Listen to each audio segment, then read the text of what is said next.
Majlis Sukan Ketua Pengarah Baharu Majlis Sukan Negara MSN Abdul Rashid Yaakob diberi kontrak 1 tahun berkuasa sehingga April tahun depan. Ia bertujuan mengisi kekosongan yang ditinggalkan Datuk Ahmad Syafawi Ismail sebelum ini. Menteri Belia dan Sukan Hana Yoh berkata pelantikan Abdul Rashid diharap mampu mempertingkatkan lagi prestasi sukan di Malaysia dan memberi cabaran di peringkat antarabangsa.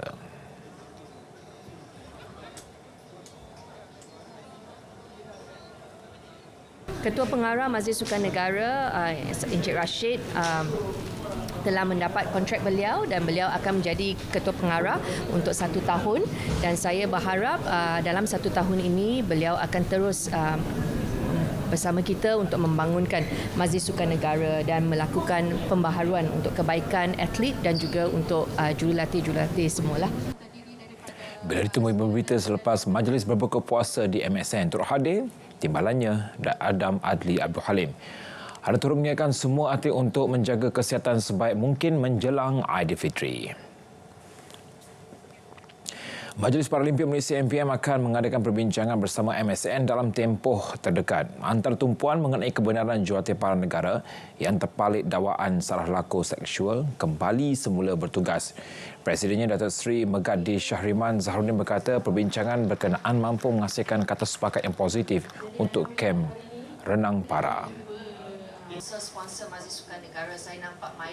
Tapi yang paling penting kita nak momentum atlet, psychological dia stable, dia punya emotional stable sebab dia punya development of atlet tu untuk sampai ke Paralimpik Paris tu penting. So kita nakkan avoidkan benda-benda yang tidak berkaitan dan untuk kali ini saya tak nak komen lagi. Cuma selepas raya insya-Allah kita akan ada hala tuju tim pensuturan macam mana kita masukkan coach ke macam mana kita tengok atlet punya feedback, things like that lah. Pada 31 Mac lalu, MSN memaklumkan tuduhan salah laku seksual membabitkan jurulatih renang para. Bagaimanapun perkara itu diklasifikasikan sebagai tiada tindakan lanjut kerana tiada bukti menyokong dakwaan berkenaan. Menjelang saingan Piala Thomas 2024 di Chengdu, China, pemain persaingan Chiam Junhui mungkin dalam pertimbangan barisan kejuaraan negara untuk menyertai skuad kebangsaan bagi mengharungi kempen berkenaan. Jurulatih persaingan lelaki negara Datuk Teh Siew Bock berkata pemain ranking ke-61 dunia itu sememangnya berada dalam radar pihaknya untuk dipilih ke kejuaraan badminton berpasukan berprestij dunia berkenaan. Pemain berusia 27 tahun itu juga telah mula memintai latihan di Akademi Badminton Malaysia Bukit Kiara bermula semalam. Dia akan dinilai barisan kejuratihan sebelum tarikh akhir penghantaran nama pemain ke Piala Thomas 2024 ditutup pada 13 April ini. Malaysia yang turun selaku pilihan kelima Piala Thomas 2024 diletakkan dalam kumpulan D bersama jago Eropah dan juara 2016 Denmark selain Hong Kong dan pasukan dari benua Afrika Algeria. Berguru lelaki meningkat naik Muhammad Haikal Nazri dan Cheong Hun Jian menetapkan sasaran untuk berada dalam kelompok 20 terbaik hujung tahun ini. Haikal Nazri berkata pencapaian menghuni 30 terbaik dunia pada bulan lalu melonjak semangatnya untuk memburu lebih banyak gelaran. Ini termasuk pada kejohanan bertaraf Super 750 dan Super 1000.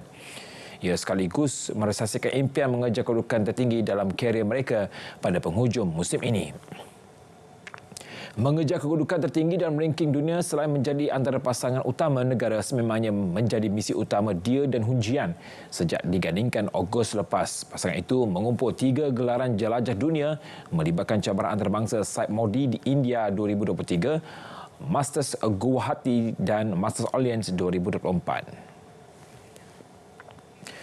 Kedah Darul Aman KDFC terima padah apabila dikenakan pemotongan 3 mata bagi saingan Liga Super musim 2024-2025. Ia berikutan kegagalan membuat penyelesaian penuh tunggakan gaji tahun lalu. Kelab itu turut dikenakan denda RM50,000. Pengurusi Badan Bebas First Instant Body FIB Sheikh Muhammad Nasir Sheikh Muhammad Sharif berkata ia selepas pasukan itu didapati gagal mematuhi ketetapan syarat menyelesaikan keseluruhan tunggakan gaji pada 30 Mac lalu. FIB mengambil maklum surat daripada KDFC berkaitan penyelesaian 50% jumlah tunggakan gaji itu. Namun ia masih tidak mematuhi peraturan yang ditetapkan. Susulan itu, KDAFC dikenakan hukuman berkenaan kuat kuasa serta-merta pada Khamis. Lesen kebangsaan KDAFC boleh ditarik balik jika gagal membuat pembayaran penuh tunggakan gaji itu. Kelab itu juga berisiko tidak layak untuk beraksi dalam saingan Liga Super bagi musim baharu.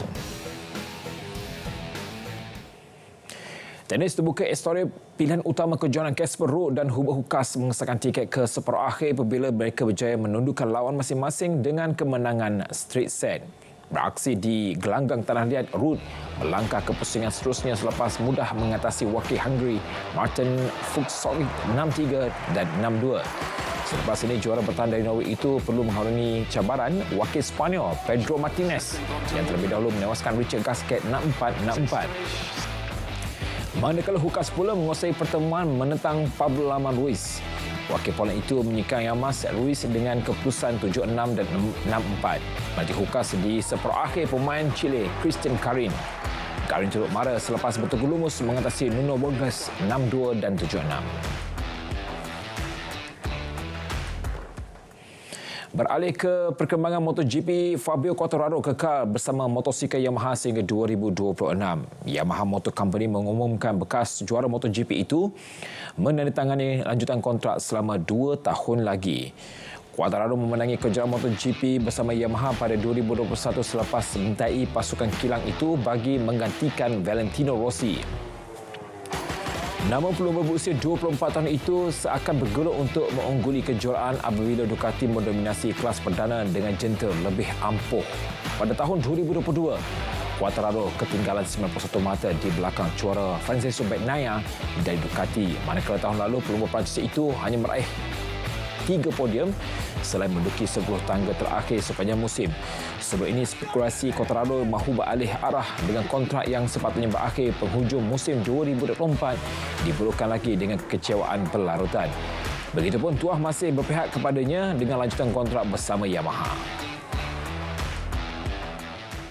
Sekian Stadium RTM dari Sungai ke Segara, Palestin pasti merdeka. RTM, teman setia anda. Assalamualaikum dan selamat pagi.